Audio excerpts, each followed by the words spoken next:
Hey, everybody. So I want to talk about Syria. I know that everyone's focused on Iran and Trump and the NATO summit, but some big things are happening in Syria. Uh, there was a headline yesterday that French President Macron was there, and there was some bombings. Apparently, it looked like some sort of attempted assassination or some kind of bombing that was related to his visit. But what I want to do in this video is I want to talk about that incident, but also, widen the lens a little bit and talk about a whole bunch of other incidents that have been taking place in Syria as a window in to understanding that chaotic and volatile country. So let's get right to it. Let's hit the headline first. The big headline was, as you see here on your screen, bombs explode near Damascus hotel housing Macron on Syria visit. We're reading from The Guardian here. We'll read this full story here. Explosions rocked Damascus near the hotel where French President Emmanuel Macron was staying on Tuesday, wounding at least 18 people, Syrian authorities said.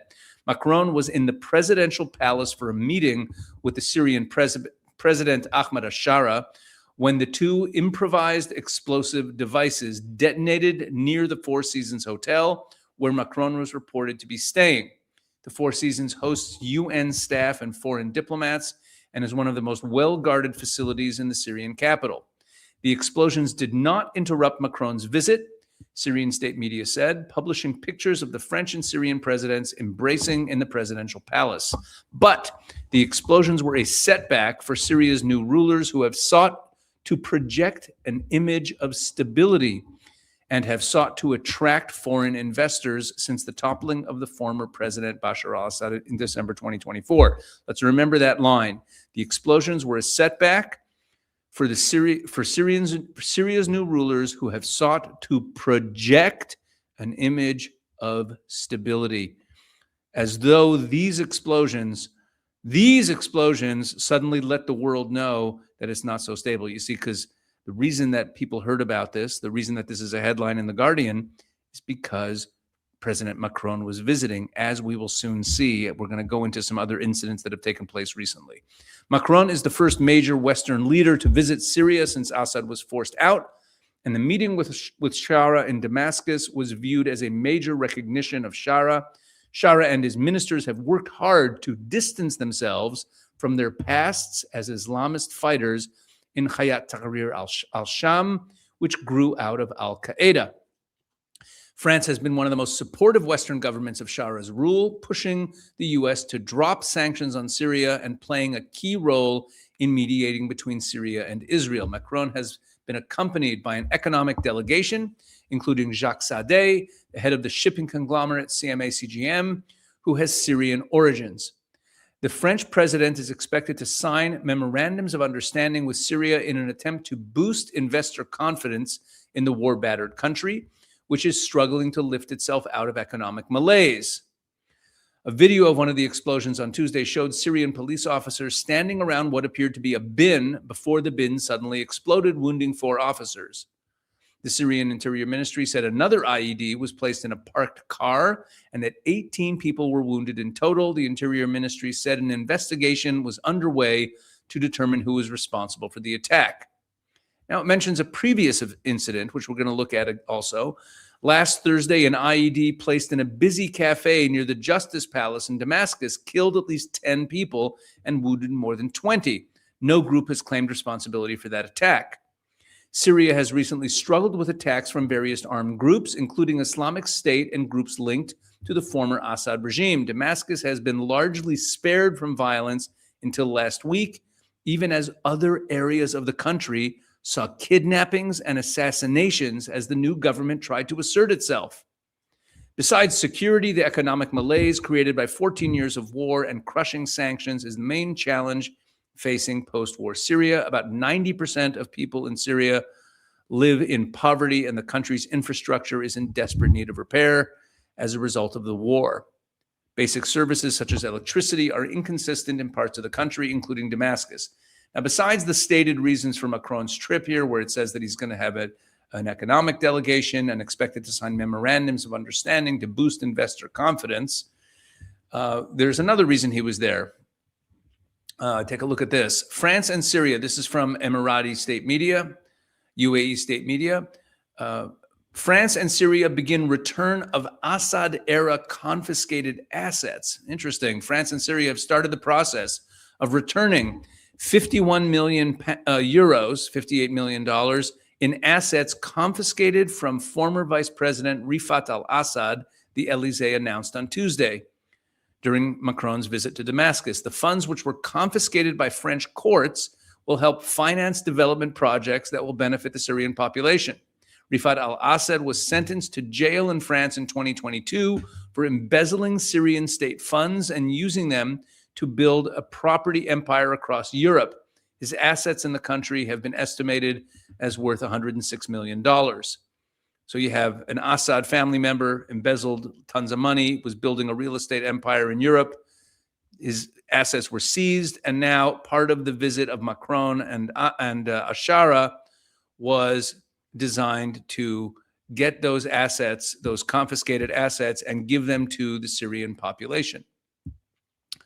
And then it talks about how they've established a framework for more cooperation.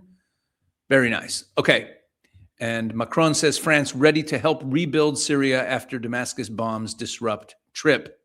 So that's what the Macron trip was about. But as I pointed out in that first story in The Guardian, this was a disruption to Syria that is trying to project stability. And remember, at the end of that article, it mentioned that there was a number of other incidents that have been happening outside of Damascus, various attacks from various armed groups, kidnappings, assassinations. Let's take a look. So it mentioned that there was a previous bombing in Damascus the week prior. And here's that story. Deadly Damascus bombing highlights security challenges facing Syria. And this was from July 3rd, so last week. A bomb blast at a cafe in central Damascus on Thursday, so this past Thursday, killed 9 people and wounded 20. It's probably, I think the death toll is over 10 now. Syria's Interior Ministry said there was no immediate claim of responsibility. Syrian state television said an explosive device had been planted at the cafe near the Palace of Justice. Preliminary investigations shows it was a crudely made explosive device. Videos circulated on social media showed wounded people. The attack presents another security challenge to the Syrian government of Ashara, who took control after overthrowing Assad. Damascus has witnessed a handful of security incidents since then, including a car bomb that killed 1 Syrian soldier and wounded at least 18 people outside the defense ministry in May. That's not so long ago. Although no group claimed responsibility for Thursday's blast, Islamic State has sought to exploit the security vacuum created by Assad's ouster by reactivating sleeper cells, recruiting fighters, and moving weapons as the new government extends its authority across the country, security officials had said. The militant group announced earlier this year what it described as a new phase of operations against Shara's government. Now, this is so interesting. Ahmed Shara is an ISIS Al-Qaeda alumnus, but he's trying to move away from that and endear himself to Trump and to the Saudis and to the French, right? This is the image he's trying to build, and the ISIS guys are not happy, and they have announced that they are going against the Ashara government. The group is far weaker than when it controlled large parts of Syria and Iraq before the collapse of its caliphate in 2019. But it remains capable of carrying out deadly insurgency-style attacks and is viewed by Syrian, Iraqi, and Western officials as one of the biggest threats to Syria's transition. See, Trump is always talking about how Ashara brought the whole country together and he stabilized it, and that's what they're trying to project. But the ISIS guys are trying to thwart that. Shara's other opponents include Assad-era officers and soldiers. So you have the ISIS guys, but then you also have on the other side the old guys from the Assad regime, the Assad loyalists, who also want to target the Ashara regime. Okay, in 2025, Syria was rocked by fighting between the new government forces and the Alawite minority. Alawites are the old Assad regime were Alawites, so those are the Assad loyalists. But it goes further. Syrian Interior Ministry continues investigation into Damascus bombing. Look what it says here, that they're continuing to investigate. They don't know yet who did it. And this has to do with this is reporting on last week's bombing, the bombing that killed 9 or 10 people. And And it says here, in a statement issued overnight Thursday into Friday, the Interior Ministry described the blast as a terrorist attack. They said preliminary investigations indicated that it was an IED, and they don't yet know who did it. Okay, that's the bottom line of this one here. But even these two incidents are not the only two recent incidents. Look at this one. This is from not so long ago. It's from June 17th. June 16th it was the date of the event. June 17th is the story here. Islamic State claims attack on Raqqa security headquarters. Islamic State group claimed responsibility for targeting an internal security command headquarters in the city of Raqqa in northern Syria. The group said on Tuesday, June 16th, that two of its members attacked the internal security command headquarters west of Raqqa on Monday. According to the group, the operation left at least 4 people dead and 2 others injured. The group described the operation as a bold attack on a heavily fortified security square that includes central security headquarters of the U.S.-directed Syrian regime. Remember, Ashara used to be one of them, and now they're calling it the U.S.-directed Syrian regime, according to its wording. It added that the 2 fighters reached the main gate of the fortified headquarters, entered it, and clashed with its personnel at close range. Enab Baladi's correspondent in Raqqa reported on Monday that an attack targeted the Internal Security Command headquarters in the Al-Intifada area west of the city. A second explosion was heard near the headquarters. The Ministry of Interior said security personnel confronted the suicide attackers in Raqqa, managed to neutralize one of them. The other detonated himself with an explosive vest after being surrounded. The explosion killed 1 internal security member and injured 3 others. The Islamic State group announces from time to time its responsibility for attacks targeting Syrian security headquarters and personnel from time to time. So this is actually happening more often than we realize. The Syrian Ministry of Interior announced the arrests of 235 members of Islamic State over 3 months. As part of the operations carried out, they said the counterterrorism department has succeeded in dismantling 7 cells and thwarting 7 operations. According to monthly breakdown, arrests included 80 members in March, 99 in April, 56 in May, including 71 in Deir ez-Zor and 35 in Aleppo. The ministry did not provide details on the locations of the other arrests, noting that the detainees' nationalities included 198 Syrians and 37 foreigners. ISIS does recruit foreigners into their ranks. So, they also seized all sorts of weapons, vehicles, IEDs, electronic devices. The Institute explained the group had carried out only 8 attacks across Syria in May, killing 4 people. That was below the group's 2025 monthly average of 29 attacks, 15 deaths, meaning they've been active all through 2025 and 2026. It just doesn't make the news. So ISIS has been active trying to destabilize the Syrian regime. We see this also. Here's a United Nations report on Syria, this is the recent United Nations report. Better future for Syria remains within reach, UN Security Council hears. This is from June, just last month, not just a few weeks ago. And in the report, it says, to address threats from extremist networks, Mr. Cordone, who's the one who gave the report, said Syria's reports have conducted extensive counterterrorism operations, resulting in over 230 arrests in the past 3 months, including foreign nationals, the dismantling of 7 Daesh, that's ISIS-linked cells, and the seizure of weapons and equipment across several governorates all around the country. There's an Israeli analyst I heard the other day who said very accurately that Ahmad Ashara is not really governing Syria. He's only really governing Damascus. He's really lost control of all the outlying areas of the country, all the other provinces and regions, where you have different sectarian groups like the Druze and the Alawites and the Kurds in the north, who have really seized control of their own areas to defend themselves. And then meanwhile, you have ISIS and other terrorist groups who are running around there, and it's pretty chaotic.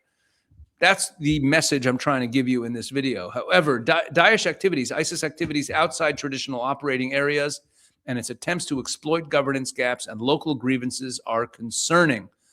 He highlighted a June 14th attack on a security headquarters in Raqqa. That's the one we just saw. That's this one right here, the security headquarters in Raqqa. I'm sorry, this one, right?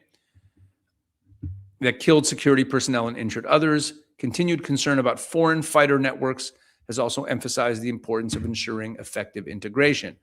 Now, here's where the plot gets a little bit more interesting. Muslim World League condemns terrorist bombing in Syria. Interesting. The Muslim World League. The Muslim World League condemned the terrorist bombing that targeted a cafe near the Palace of Justice in Syria. That's the one from last week. In a statement, the Muslim World League Secretary General and Chairman of the Organization of Muslim Scholars, Sheikh Dr. Mohammed Al-Issa, reiterated the League's rejection of violence and terrorism in all forms and under all pretexts. He expressed solidarity with Syria in confronting anything that threatens its security, stability, and safety of its people.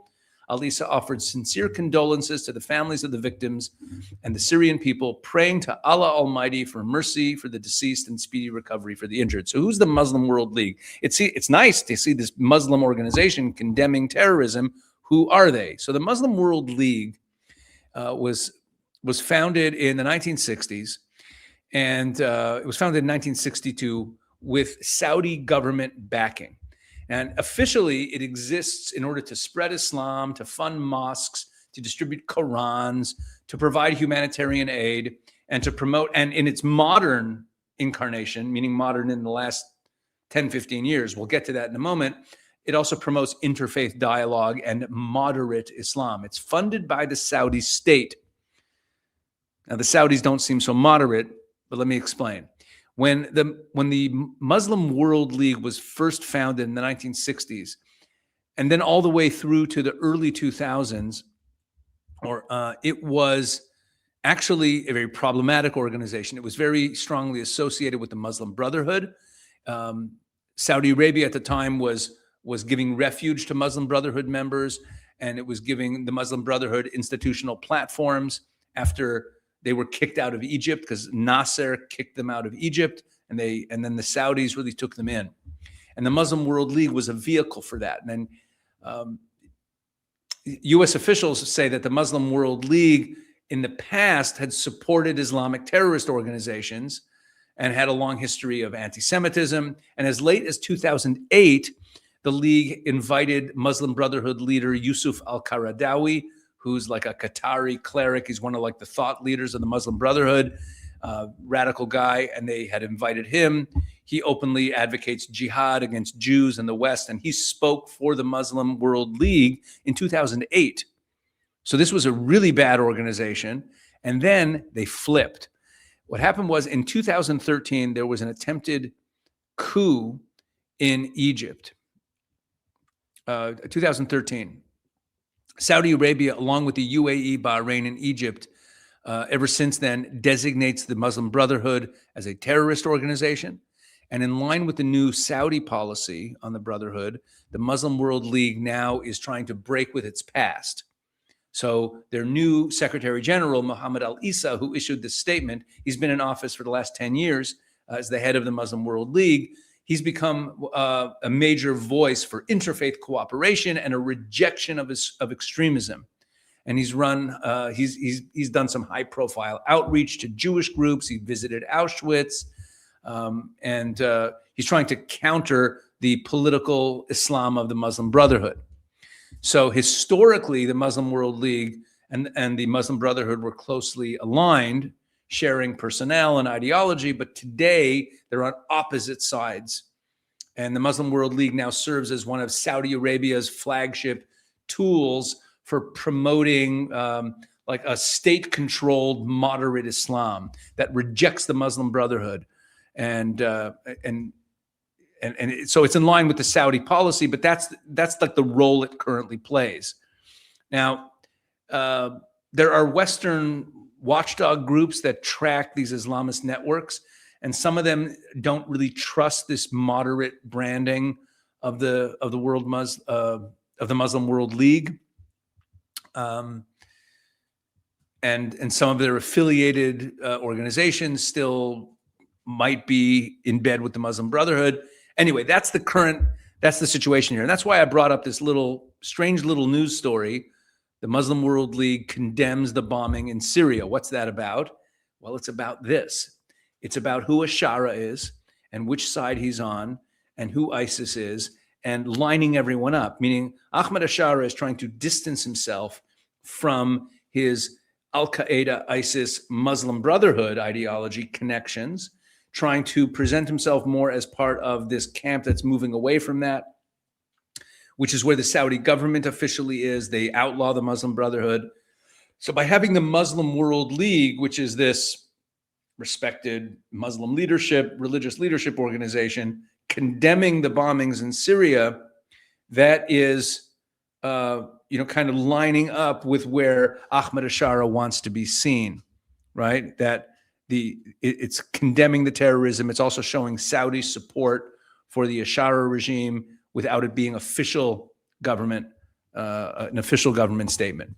Anyway, the incidents don't stop with the ones I've showed you. Syrian security forces foil assassination cell in Hama province. This is a completely separate incident, but it's also just from a couple days ago. This is July 6th, meaning while in between the bombing in Damascus of Thursday and the bombing in Damascus of yesterday, we have this. Internal security forces in Hama province dismantled a criminal cell operating in the Al-Ghab area on Sunday, arresting all 7 of its members. A source at the Syrian Ministry of Interior told Sana that one of the detainees confirmed involvement in the assassination of a resident of the Salhab area in Hama province. The killing was documented in a video recording. Efforts are continuing to identify additional suspects believed to be linked to the cell. Led by President Ahmad Ashara, former commander of HTS, which was an Al-Qaeda-linked group, the Provisional Administration has spent the past year and a half working to consolidate central authority, draft a new constitution, and rebuild state institutions.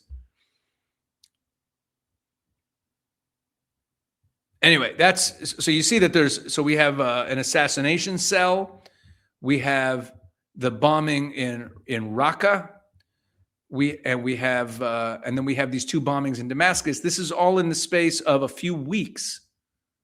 And then we have this one, Syria foiled bus bombing attempt amid rising security concerns in Damascus. And when do you think this is from? July 4th. Also, in the same week. In the same week, we have the 2 bombings in Damascus. We have a foiled assassination cell in Hama, and we have a foiled bus bombing attempt in Damascus. Check this out. Syrian authorities on Friday said they had foiled an attempt to bomb a passenger bus in a Damascus suburb, the latest in a series of security incidents that have shaken the capital and its outskirts in recent days. Look at that. And then it mentions the other incidents. No group has claimed responsibility for the incidents. So that's what I wanted to share with you in this video. My point in all of this is as follows. Syria is a chaotic mess. We have this, there's this narrative that is being sold to us that Ahmad Ashara is in there, the Assad regime is gone, and now it's a new, better Syria, and it's more stable. And it is not more stable. It is a chaotic mess, and things are ramping up. As you see from the headlines I just showed you, in the last week alone, we've had multiple foiled bombings. We've had multiple successful bombings. Meanwhile, there's been other incidents that are happening. We're looking at these reports that are saying that it's actually been fairly consistent, that over the course of the last year and a half, there's been lots of ISIS activity all over the country.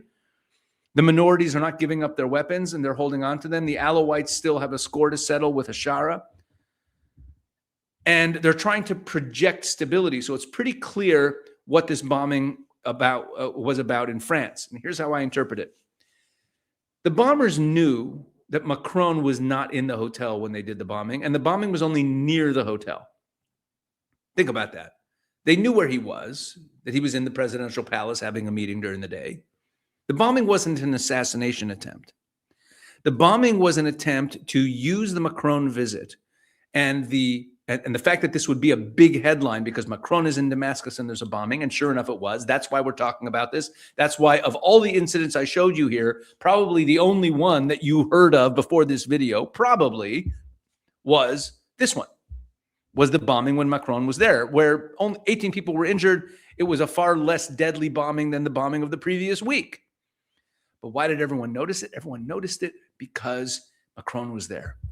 And if Macron is there talking about rebuilding Syria and investing, and they could, and whoever set the bomb, they don't want to kill Macron. That's already a bridge too far. That's going to, they didn't necessarily want to do that, but they certainly want to destabilize and scuttle any efforts of Ashara to get further in bed with the Western powers.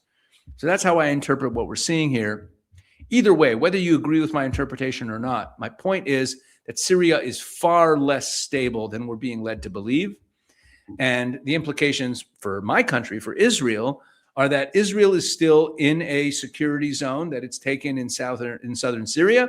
They're also carrying out operations there to deal with various terrorist groups. And if anyone tells you that Israel should be withdrawing from Syria, which Ashara did demand as well, he took the opportunity with Macron there to say that Israel needs to withdraw from Syrian territory.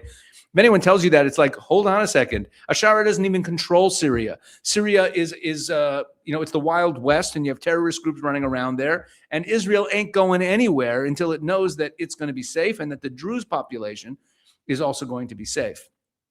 So that's my Syria update. I hope you found it helpful. Please like, share, subscribe, and do all those good things. If you aren't subscribed to this channel, please do so. Just click subscribe, put a comment, share these videos. All this stuff helps. It helps spread the word. Tell other people about this channel. And yeah. And again, I read as many of the comments as I can. Please make suggestions about how I can be better at what I'm doing here. I really appreciate all of you. Thank you so much for watching. God bless.